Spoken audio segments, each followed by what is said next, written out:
يا عاشق المصطفى أبشر بنيل المنى يا عاشق المصطفى. اللهم صل وسلم ونكرم ونعظم على سيدنا محمد وعلى آله وصحبه ومن تبعه بإحسان إلى يوم الدين.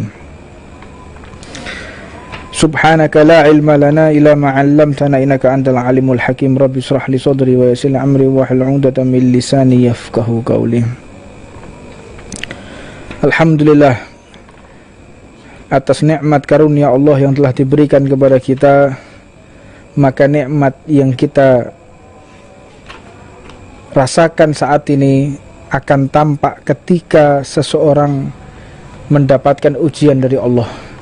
Al-Imam Syafi'i mengatakan, seseorang itu tidak akan pernah merasakan nikmatnya sehat kecuali dia sakit dahulu. Seseorang itu tidak akan pernah merasakan nikmatnya kaya kecuali dia melarat dulu. Seseorang tidak akan pernah merasakan nikmatnya segala sesuatu penderitaan Allah, nikmatnya penderitaan Allah, ada rasa enak di dalam penderitaan Allah. Kenapa? Karena seseorang meyakini fa innama yusri yusra inna ma'al yusri yusra. Allah ini maha menepati janjinya, bukan seperti manusia, bukan seperti makhluknya. Allah itu maha menepati janji. Orang yang bisa menikmati ujian sehingga dia menderita, maka tentu dia akan diiringi dengan kebahagiaan. Namun ada orang yang selalu menderita tanpa dia merasakan bahagia. Apa sebab? Karena dia tidak pernah merasakan rasa syukurnya kepada Allah. Untuknya, di setiap apapun yang kita miliki, hendaknya kita bersyukur kepada Allah. Jika kita bersyukur, ditambah nikmat tersebut. Tapi kalau tidak, ya terus orang tersebut akan tambah menderita. Maka akhirnya bagaimana? Di kehidupannya dia tidak akan pernah menemukan kebahagiaan, karena tidak ada rasa syukurnya. Karena azab siksaan yang paling pedih itu manakala rasa syukur itu diambil oleh Allah. Orang kalau sudah rasa syukurnya diambil oleh Allah, sebesar apapun rezeki yang Allah berikan gak akan tampak. Orang kalau rasa syukurnya itu diambil oleh Allah, sekaya apapun dia masih merasa melarat. Saya ini kok gak kaya ya. Dia naik mobil harga 100 juta, ngelirik lagi, oh itu harganya 200 juta. Orang naik mobil harga 500 juta, ngelirik lagi, itu mobil harganya 1 miliar. Itu manusia tuh kayak begitu. Maka hendaknya jika kita tentang masalah dunia, jangan sekali-kali kita melihat apa yang ada di atas kita, orang yang lebih hebat dari kita. Faliyadzubillah min dalik. Makanya tetap di dalam hati kita tanamkan rasa syukur kepada Allah. Alhamdulillah. Bersyukur terus kepada Allah, maka nikmat apa yang kita rasakan akan menjadi lezat di hadapan Allah. Karena orang kalau sudah rasa syukurnya ini dicabut oleh Allah, dia menderita. Faliyadzubillah min dalik. Sekaya apapun dia, di rumah tinggal sebagus apapun, maka dia tidak akan pernah merasakan nikmatnya rezeki yang Allah berikan. Makanya kalau kita naik motor, lihatlah orang yang naik sepeda pancal, sepeda ontel, lihat sejelek apapun motor kita, lihat orang yang tidak bisa beli motor, kasihan. Kalau ada orang naik sepeda ontel, kita lihat motor itu bagus ya. Lihat itu loh, orang-orang yang masih jalan kaki kemana-mana, gak punya rumah, masih bersyukur naik sepeda, kita masih bisa untuk tidak kena panas, tidak kena hujan, masih punya tempat untuk bernaung. Alhamdulillah. Tolong Ron, apa jenis ini matikan dulu aja. Apa jenis listrik kayak gini? Toh, matikan dulu apa suaranya pompa ya. Masuk aja, matikan aja pompanya tuh. Jadi orang kalau tidak akan pernah merasakan nikmatnya kaya, kalau masih melihat apa yang ada di atasnya, punya rumah sebagus apapun. Rumah saya kok seperti ini, bocor, rumah saya kok lampunya kok cuman kecil. Ini bagaimana kondisi kita seperti ini? Lihatlah orang yang nggak punya rumah, tunawisma, nggak punya keluarga. Alhamdulillah, kita saat ini berada di surganya Allah. Masyarakat Tuban, masyarakat Jawa Timur yang dia nggak kerja di luar kota, bersyukur kepada Allah. Itu lihat orang-orang yang ada di luar kota, sudah di PHK, nggak ada kerjaan, mau pulang nggak bisa. Bayangin coba, stresnya kayak apa? Dia mau kos di mana, dia mau kontrak di mana? Nggak punya keluarga, jauh dari keluarga, nggak ada orang yang diajak berbicara, di PHK. Hanya makan tabungan. Syukur kalau masih punya tabungan. Kalau udah nggak punya tabungan, mereka mau apa? Makanya nikmati apa yang ada di tengah-tengah kita yang saat ini, nikmati. Alhamdulillah, meskipun saya dalam keadaan pas-pasan, alhamdulillah saya pulang masih bisa melihat anak dan istri, masih bisa bertemu mereka. Itu lihat mereka yang saat ini diisolasi, yang saat ini di rumah sakit, berbaring di rumah sakit, nggak punya kesehatan, yang mereka saat ini dalam keadaan perang seperti di Palestina. Lihat kondisi mereka. Kalau kita selalu melihat kebahagiaan itu melalui strata sosial, orang itu bahagia karena strata sosial, faliyadzubillah min dalik, maka akhirnya bagaimana?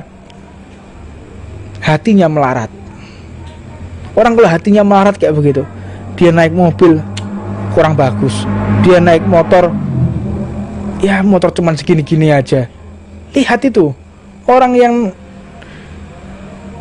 di bawah kita, lihat kalau untuk masalah dunia. Untuk dunia, lihat orang yang di bawah kita. Jangan sampai kita melihat ke atas. Orang udah lihat ke atas, nggak ada nikmatnya di dunia ini. Kita punya mobil, alhamdulillah. Lihat orang yang nggak punya mobil, dia cuma punya motor. Oh, punya motor, alhamdulillah. Lihat orang yang naik sepeda pancal, lihat sepeda ontel, kasihan mereka. Yang naik sepeda ontel, lihat itu orang yang nggak punya sepeda ontel. Yang jalan kaki, lihat orangnya nggak punya kaki itu, lihat orang yang nggak punya kaki itu, lihat, kasihan kondisi mereka yang nggak punya kaki seperti itu. Merayap.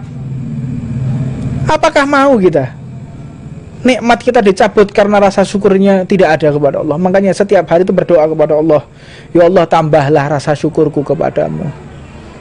Jangan minta nambah yang aneh-aneh. Ya Allah, tambahkanlah rasa syukur. Orang kalau tambahkan rasa syukur, tentunya nikmat itu bertambah.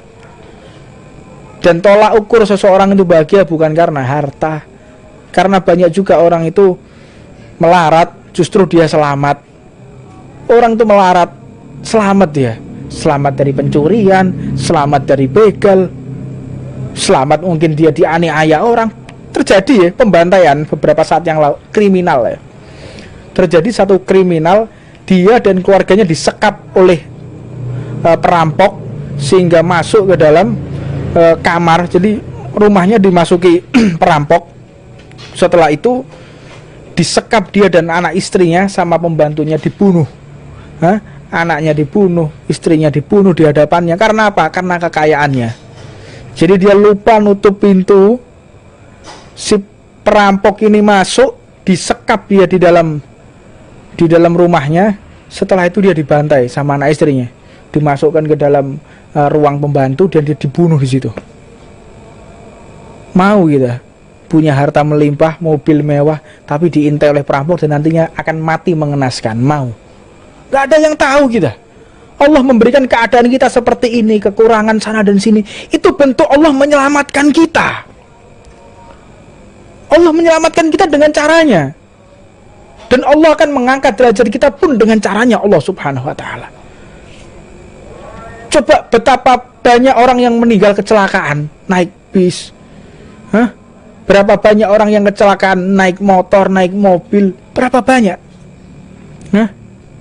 Kalau seandainya Allah tidak memberikan rezeki untuk beli mobil, orang itu selamat. Pilih mana? Kita dikasih rezeki besar oleh Allah untuk beli mobil, tapi nantinya akan dalam keadaan kecelakaan di jalan. Mau? Faliyadzubillah min dalik. Makanya ketika kita diberikan fasilitas oleh Allah, doa kepada Allah, berdoa kepada Allah, ya Allah, tambahkan rasa syukurku kepadamu.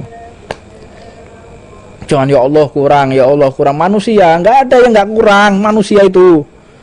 Tuh lihat para pejabat itu. Ada orang kaya punya pom bensin, dia punya perusahaan, masih nyalon jadi pejabat, bayangin coba. Punya pom bensin, punya perusahaan, hartanya melimpah, masih haus.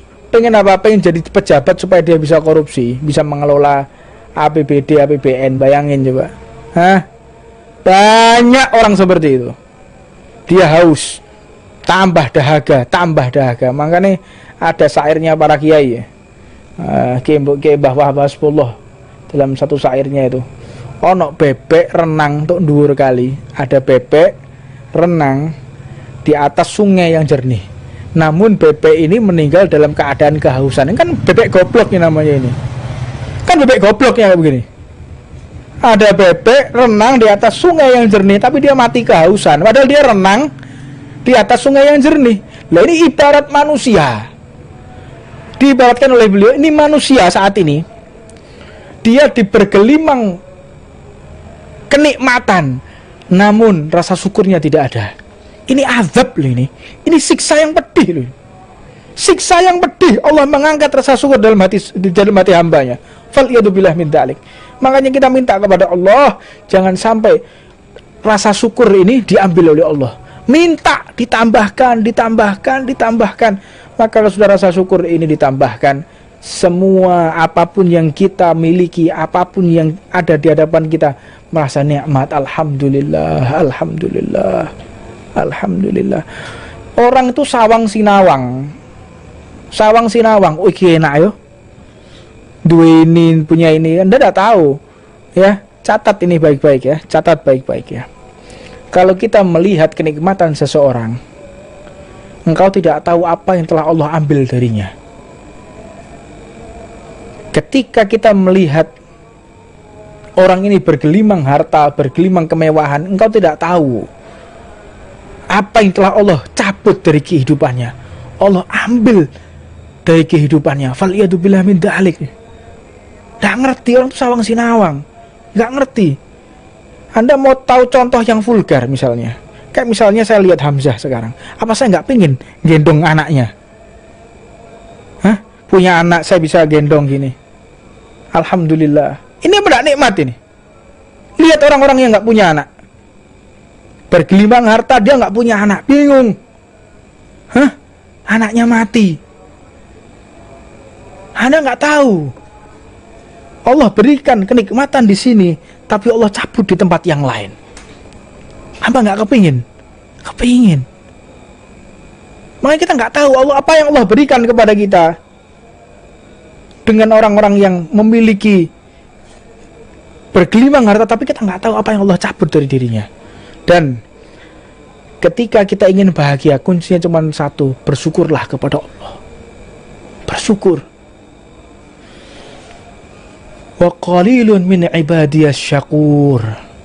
Hanya sedikit dari hambaku yang bersyukur kepada Allah. Makanya kalau kita ingin bisa merasakan nikmatnya kebahagiaan dunia, satu kuncinya, yaitu ajari keluarga kita untuk bersyukur kepada Allah. Tentunya akan kami pertanggungjawabkan. Ya Allah, berikan kami ya Allah segala sesuatu yang paling kami inginkan ya Allah, yaitu pertemuan dengan Nabi Muhammad ya Allah. Jangan halangi mata kami untuk melihat wajah Nabi Muhammad ya Allah.